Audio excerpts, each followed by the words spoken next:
Senhoras e senhores, doutores e doutoras, como vão? Tudo bem? Formato um pouquinho diferente. Aqui agora, muitíssimo bem acompanhado da minha sócia, amiga e camarada Natália Dias, não é não, Nath? É isso, gente. Estão sentindo falta do Pedro? Hoje somos só essas duas carinhas bonitas aqui. Mas estamos aí com toda a energia para proporcionar para vocês conteúdo informativo, não só uma resenha, que também é informativo, mas hoje um pouquinho mais direto. Um motivo muito especial, 2022, ano de eleição, e tu não sabe a diferença até agora do legislativo pro judiciário, né? Ou pro executivo. Vergonha, hein, parceiro? Pô, tu podia ser um ser humano melhor, hein? Mas não tem problema que a gente vai te ensinar agora.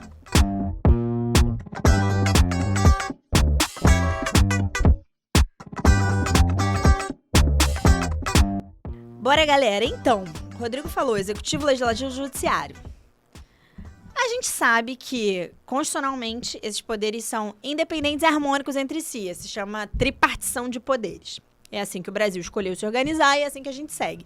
As eleições agora, do fim do ano, elas são eleições para legislativo e executivo, porque o poder judiciário, a forma que são escolhidas essas pessoas não é via democracia representativa, ou seja, você eleger governante meio via voto.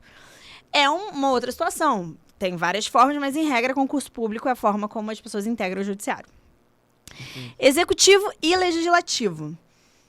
Tem diferença? Tem. Você vota pro cara ou pra mulher, vote em uma mulher, para ele ocupar um cargo político. Então, eles têm naturezas diferentes dentro da tripartição política? Tem. O cara pode ser ou membro do legislativo ou membro do executivo. Quem é membro do executivo? Presidente da República é membro do Executivo. Prefeito é membro do Executivo. Governador é membro do Executivo. Gente, eu falei na ordem errada, né? Seria presidente, governador e prefeito. Membros do Legislativo. Quem que é membro do Legislativo? Deputado. Federal, estadual, vereador e senador. Essa divisão faz sentido? Faz, porque a nossa tripartição de poder ela é inteligente. Então, os poderes, eles são, como eu falei, independentes e harmônicos, porque eles se somam entre si. Então, a função, digamos, do presidente e de quem compõe a Câmara dos Deputados, que são os deputados estaduais e federais, eles devem ser harmônicos. Eu acho que a gente escuta muito falar, o presidente está costurando votos junto com os deputados. Por que isso? Porque qual é a função do presidente? Propor leis, principalmente de âmbito orçamentário. E qual é a função dos deputados? Também podem propor leis, mas a função deles primordial é votar nessas leis. Por isso que eles são membros do legislativo. Eles propõem leis, projetos de leis também, mas eles votam nessas leis. Então, é importante... Não, é importante frisar também, até uma pílula um pouco mais jurídica para vocês, mas eu acho que é um tema legal, o sistema de freios e contrapesos, né? Que é um sistema desenvolvido entre os poderes, que para eles se equilibrarem e terem o mesmo grau de força. É claro que, num caso concreto, pode ter um desequilíbrio ali, enfim, fala-se muito também em debate jurídico sobre isso, mas a gente não vai aprofundar muito nesse tema agora, não. E esse sistema de freios e contrapesos, como a Nath estava bem falando, por exemplo, o presidente estava conversando com a mesa da Câmara, com a mesa do Senado, justamente para poder passar alguma lei que ele acha que possa ser interessante para o projeto de governo dele. E o que o presidente faz com isso aí? Por que ele precisa dessa conversa, né, com os outros poderes? Porque ele é o responsável direto pela implementação de um projeto de governo. E como é que se faz um projeto de governo? Através de saúde, educação, infraestrutura, segurança, soberania nacional, etc, etc, etc. Gente, falando sobre os cargos do legislativo. Os cargos que a gente mais escuta falar são deputados federais, estaduais e senadores. No Brasil, a gente tem um sistema bicameral. Então, a gente tem duas câmaras. A Câmara dos Deputados e a Câmara dos Senadores. A Câmara dos Deputados ela é composta de 513 deputados. E o número de deputados por estado, ele é uma questão proporcional. Então, tem estados que têm mais deputados, tem estados que têm menos deputados. Essa conta, a conta de encontro, digamos assim, que a Constituição chegou.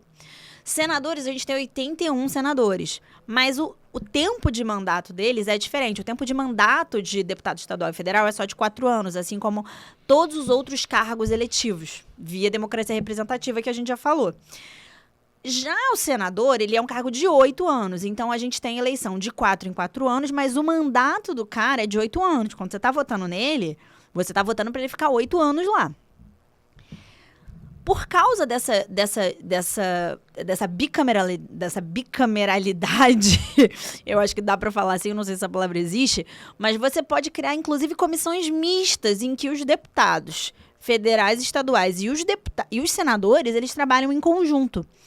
Mas aí, beleza, os caras estão no legislativo e eles, como já diz o poder que eles estão, eles têm poder de sancionar ou não leis, depende. A gente tem alguns artigos na Constituição que tratam sobre isso. A gente tem, por exemplo, o artigo 49 da Constituição diz o que os deputados, eles podem, quais tipos de atos normativos eles podem fazer que independam da sanção presidencial. Mas o artigo 48 da Constituição, ele já fala sobre quais atos é preciso que o presidente da República sancione. Então, entra aquilo sobre a harmonia e independência entre os poderes. Os poderes são independentes e eles são harmônicos, dado que para o processo legislativo se concretizar muitas vezes, todo mundo tem que estar alinhado. A gente tem um rol, que a gente chama, muito maior no que é preciso que o Congresso e o presidente estejam alinhados do que o que você pode fazer, que o presidente faça isoladamente, um ato deliberadamente legislativo, ou que a própria Câmara possa agir deliberadamente. Então, por exemplo, quando a gente fala sobre sancionar a lei orçamentária, a Câmara, ela pode votar, mas a sanção ou veto, ela é do presidente da República. A gente pode falar de derrubada de sanção ou veto, mas aí acho que a gente já alonga o discurso, mas é importante, o que acho que a gente está querendo passar aqui, sem tantos detalhes, talvez, mas é que cada representante político, ele tem a sua essencialidade. Não existe um que seja mais importante que o outro. O cargo de presidente da República não é mais importante que o cargo de deputado, porque eles precisam estar harmônicos entre si. Inclusive, dando até um exemplo de como isso está rolando nesse momento agora lá em Brasília, a gente pode dar o exemplo do rol taxativo da ANS, né? É verdade. Que o Senado aprovou a legislação específica sobre a não taxatividade desse rol para plano de saúde, e agora está na mesa do presidente. E a partir daí, o presidente, depois desse alinhamento, né, entre os poderes, vai decidir sobre a sanção, edição ou veto da lei, né? Enfim, agora, uma vez passado pelo Senado, estando nas mãos do presidente, vai existir todo um trabalho negocial para que a legislação, passe 100% com a sanção presidencial.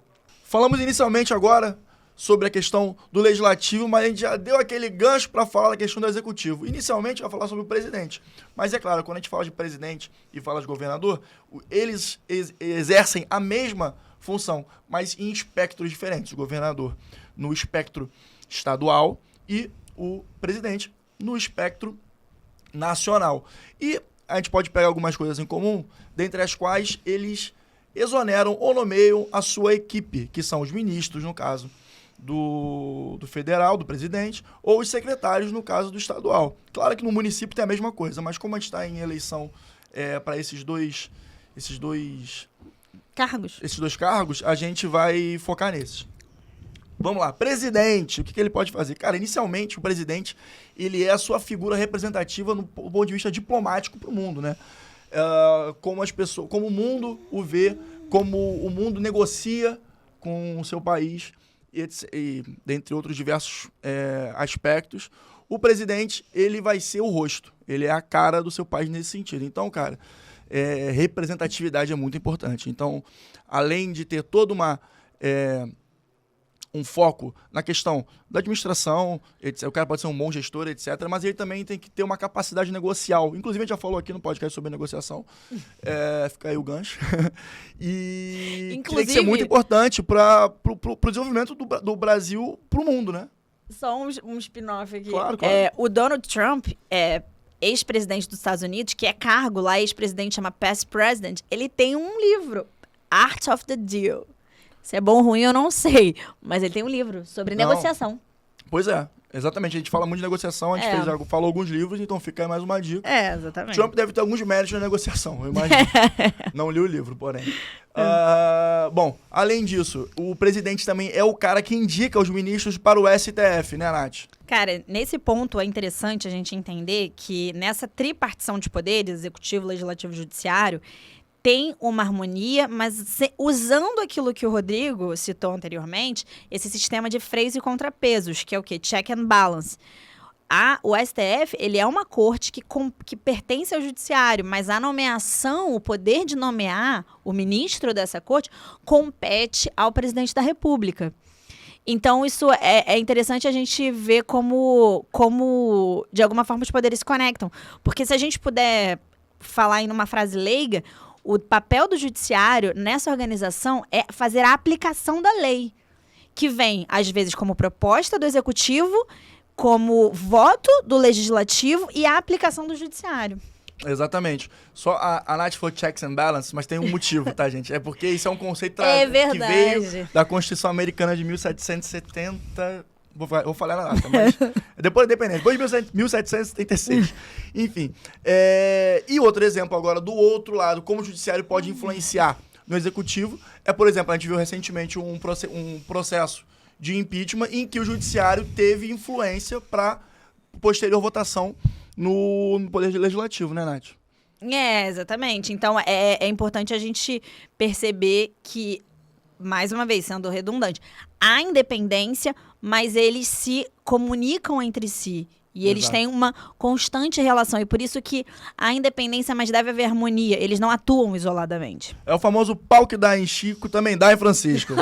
Dá nos dois, não tem jeito, gente. É por isso que existe uma sensação de negociação e equilíbrio entre os poderes sempre, seja no judiciário, executivo ou legislativo.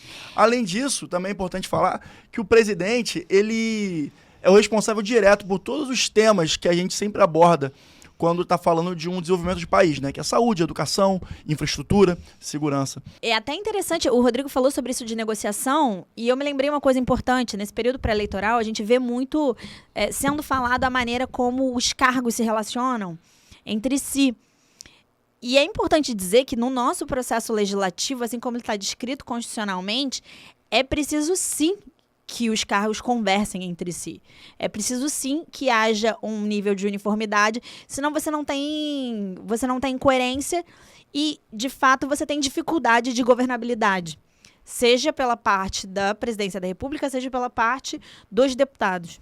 Exatamente, a conversa entre as partes tem que ser muito importante, e para isso é muito importante também o presidente da mesa da Câmara dos Deputados e do Senado, que eles são as lideranças fundamentais que estipulam a agenda das suas casas legislativas para até trazer uma segurança legislativa, talvez, para o presidente, para ele saber o que está rolando lá dentro. Eles estipulam, inclusive, a pauta, porque você tem projetos de leis, mas você tem uma ordem em que esses projetos são votados.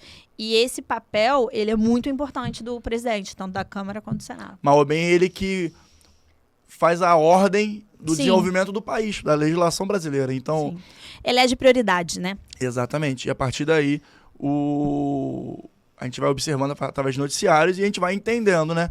O meu voto, o seu voto, o voto da Nath, o voto da Beca, que está aqui do lado sumido, como está sendo decidido e o que está sendo votado na Câmara.